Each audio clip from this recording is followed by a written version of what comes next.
साबुन का विज्ञापन देखा होगा, उससे नहाया भी होगा। और कभी सोचा है कि एक साबुन भी क्षेत्रवाद और भाषा की लड़ाई का मैदान बन सकता है।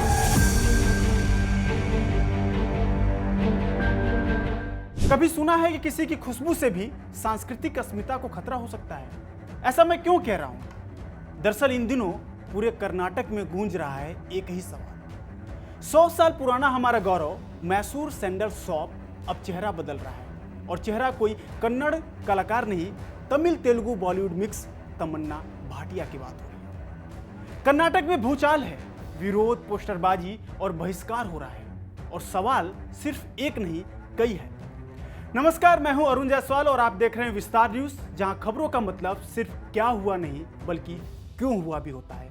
और आज की कहानी में गंध भी है, गरिमा भी, मगर साथ ही विवाद और व्यंग भी। एक साबुन की खुशबू ने पूरे कर्नाटक में भाषा, पहचान और सम्मान की बहस छेड़ दी है, और उस बहस के बीच आ गई है एक ग्लैमरस चेहरे वाली अदाकारा जिनका नाम है तमन्ना भाटिया। सवाल उठ रहा है, क्या मैसूर सैंडल सोप जैसी विरासत अब सिर्फ एक मार्केटिंग ट्रिक बनकर रह गई है? क्या कन्नड़ अस्मिता अब ब्रांडिंग के पैकेज में लिपटी हुई बिकने लगी है? और सोशल मीडिया पर इतना बवाल क्यों मचा हुआ है? दरअसल 22 मई 2025 को कर्नाटक सरकार ने ऐलान किया कि तमन्ना भाटिया अब Karnataka soaps and detergent limited यानी कि KSDL की ब्रांड एम्बेसडर होंगी। 2 साल और 2 दिन का करार और फीस 6.2 करोड़ रुपए। जैसे ही यह खबर सामने आई, बेंगलुरु की सड़कों पर विरोध शुरू हो गया, और युवा कर्नाटक वेदिके और कर्नाटक रक्षणा वेदिके जैसे संगठनों ने इसे असंवेदनशील और एंटी कन्नड़ फैसला बताया। मैसूर सैंडल सोप जो कर्नाटक की सांस्कृतिक धरोहर है, उसके लिए एक गैर कन्नड़ अभिनेत्री, यही सवाल हर तरफ गूंज रहा है। प्रदर्शनकारियों का कहना है कि यह 100 साल पुरानी विरासत किसी बॉलीवुड सेलिब्रिटी की मोहताज नहीं है। 400 करोड़ से ज्यादा का टर्नओवर कंपनी बिना किसी ब्रांड एम्बेसडर के पार कर चुकी है, ऐसा भी तर्क दिया गया। कर्नाटक के लोग पूछ रहे हैं कि हमारी भाषा, हमारी संस्कृति, हमारे कलाकार इतने कमजोर हो गए हैं कि हमें अपनी विरासत बेचने के लिए बॉलीवुड का सहारा लेना पड़े। इसको लेकर सड़क से सोशल मीडिया तक बवाल मचा हुआ है। KRV ने कहा, यह फैसला गैर जिम्मेदाराना और सांस्कृतिक और गैर कन्नड़ है। एक यूजर लिखते हैं, 100 साल की विरासत को तमन्ना से क्या मिलेगा? दूसरे ने कहा कि कन्नड़ अभिनेत्रियों की क्या कमी है? तो वहीं तीसरे ने बोला, हमें नंदिनी दूध भी सेलिब्रिटी के बिना पसंद है, तो साबुन भी चलेगा। लेकिन आज सबसे पहले बात करते हैं उस साबुन की जिस पर इतना विवाद मचा हुआ है, और उस साबुन के गौरवशाली इतिहास की जिसको लेकर ये पूरा माहौल बना हुआ है। फिर हम आते हैं इस विवाद में। दरअसल कहानी शुरू होती है 1916 में, जब मैसूर के महाराजा कृष्णराज वाडेयार आईवी और उनके दीवान सर एम विश्वरैया ने एक सपना देखा, राज्य की आर्थिक स्वतंत्रता, स्वावलंबन का सपना। विश्व युद्ध के चलते जब सैंडलवुड का निर्यात रुक गया, तब मैसूर के पास लकड़ी का ढेर लग गया। इसी को इस्तेमाल कर सैंडलवुड ऑयल निकालने के लिए गवर्नमेंट सैंडलवुड ऑयल फैक्ट्री की नींव रखी। 1918 में महाराजा को गिफ्ट में कुछ दिन विदेशी सैंडल ऑयल साबुन मिले। बस वहीं से आया आइडिया, हम खुद क्यों नहीं बनाते? फिर कहानी में आता है एक और नाम जो आज भी सुसज्जित है, सोप शास्त्री यानी सोसले गरलपुरी शास्त्री। उन्हें इंग्लैंड भेजा गया ताकि वे साबुन निर्माण की तकनीक सीख सकें। लौटते ही शास्त्री ने 100% शुद्ध चंदन तेल से साबुन बनाना शुरू किया। उन्होंने साबुन को ओवल आकार दिया, पैकिंग ऐसी कि जैसे कोई गहनों की डिब्बी हो, और लोगों में शामिल किया गया सारभा, एक पौराणिक जीव जो हाथी का सिर और शेर का शरीर के लिए होता है, शौर्य और बुद्धि का प्रतीक। और लिखा गया श्रीगंध तावरी निंदा यानी सैंडलवुड की मातृभूमि से। यह सिर्फ साबुन नहीं था, यह कर्नाटक की खुशबूदार पहचान थी। 1980 में सब यूनिट्स को मिलाकर बनी KSDL यानी कि Karnataka soaps and detergents limited.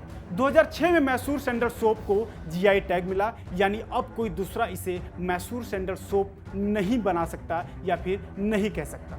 2015-16 में कंपनी ने 476 करोड़ रुपए का टर्नओवर पार कर लिया। आज भी यह भारत का इकलौता साबुन है जो 100% चंदन तेल से बनता है।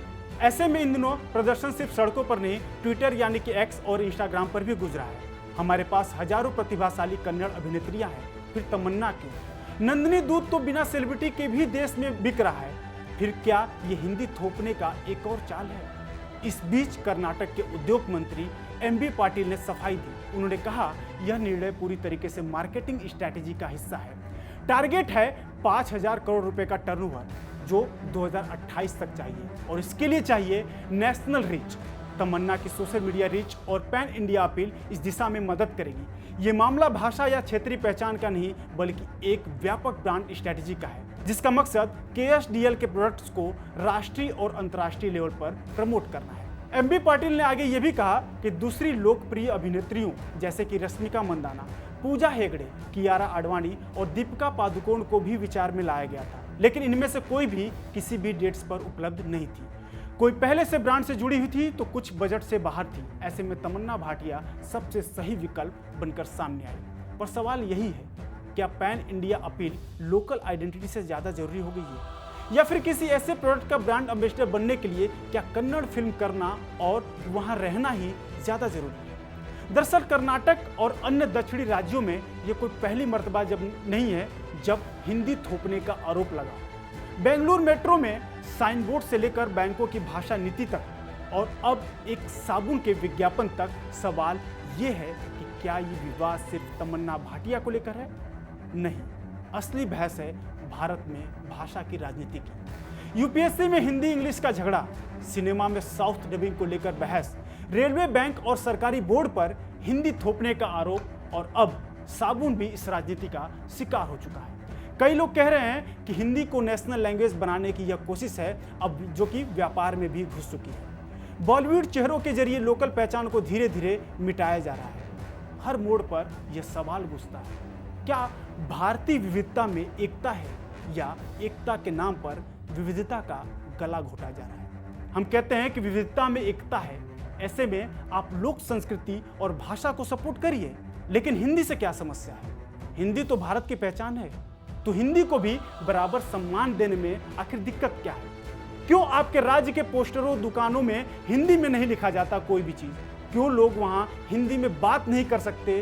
तो भाई सोचना तो पड़ेगा, क्योंकि ताली एक हाथ से नहीं बजती। खैर, ये एक अलग डिबेट का विषय है जिस पर हम कभी और बात करेंगे। अभी वापस मेन मुद्दे पर आते हैं। तमन्ना भाटिया। तमन्ना भाटिया एक प्रतिभाशाली अभिनेत्री हैं, इसमें कोई दो राय नहीं। पर सवाल यह है कि क्या एक सदी पुरानी विरासत को प्रमोट करने के लिए चेहरे की जरूरत है या जुड़ाव की? क्या लोकल कनेक्शन, लोकल कलाकार और लोकल भावना सिर्फ मार्केटिंग टूल बनकर रह गई है? क्योंकि वास्तव में मैसूर सैंडल सोप सिर्फ एक साबुन नहीं, कर्नाटक की मिट्टी की सुगंध है और उस सुगंध को पहचान देने वाले लोगों की भावनाएं सस्ती मार्केटिंग से बहुत ऊपर है।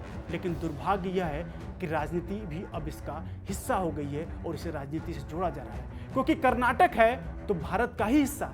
ऐसे में अगर तमन्ना भाटिया के ब्रांड एम्बेसडर बनाया गया तो क्या गुनाह हो गया? या फिर आप केवल ये चाहते हैं कि इसे केवल कर्नाटक में ही बेचा जाए?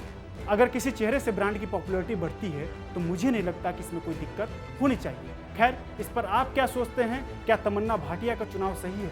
क्या ब्रांड्स को लोकल संस्कृति से जुड़ना चाहिए या ग्लोबल अपील पर ध्यान देना चाहिए? अपना जवाब हमें कमेंट में जरूर दीजिए। वीडियो को शेयर कीजिए, क्योंकि अब ये बहस सिर्फ एक साबुन की नहीं, एक सोच की है, एक संस्कृति की है। मैं हूँ अरुण जायसवाल, मिलते हैं आपसे अगली रिपोर्ट में। धन्यवाद।